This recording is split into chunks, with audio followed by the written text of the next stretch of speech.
Hello, what's up mga gar? It's me again, Ryzen.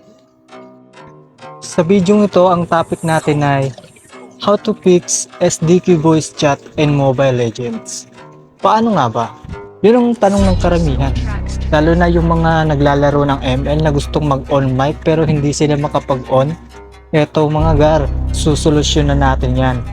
Kaya ikaw kung gusto mong masolusyonan yung problema mo, tara na, makinig ka sa akin at sundan mo lang ang mga ituturo ko sa'yo. Una ay kailangan mong i-update yung ML mo sa mismong Play Store. At pagkatapos mong ma-download ito, ay kailangan mo nang pumunta ng settings at scroll down pababa. Tapos, hanapin mo yung apps or app manager mo. Tapos, hanapin mo yung apps ng ML mo, click mo yon, then click mo yung permissions, then i-on mo yung microphone. Lahat-lahat na i-on mo na kung pwede. Then kapag tapos mo nang i-on lahat yan, buksan mo na ML mo.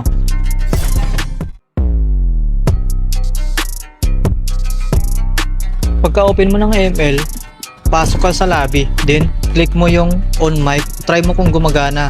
Kasi sa akin gumagana. Kung sa'yo hindi gumana, i-back mo muna, tapos punta ka ng settings. Then pagpasok mo sa settings, click mo yung sound, then scroll down, then kapag naka-off yung voice chat mo, i-on mo, okay? Then after nyan, alam ko namang nakikita mo yung update setting na yan. Click mo yan. Yan. Tapos, confirm mo lang, okay?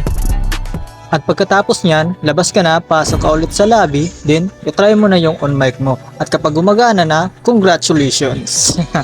Pero kung hindi pa gumagana sa'yo, edi i-open mo ulit yung ML mo, okay? Ulitin mo pag-open yung ML mo, okay?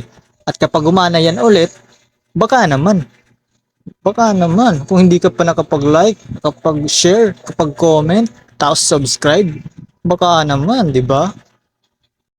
Nga pala dun sa mga nakawawi yung cellphone, kasi dun sa TikTok ko, maraming nagsasabi na hindi raw gumagana sa kanila. Yung cellphone raw kasi nila is Huawei, okay? Hindi daw gumagana sa kanila yung ganyang tricks. Nagsabi ko, bakit? So aalamin natin yan, okay? At kapag nalaman natin yan, ituturo ko yan sa inyo sa susunod nating video, okay? Siyempre, kung gusto mo yung malaman, baka naman mag-subscribe ka na para updated ka sa susunod nating video, di ba? See ya!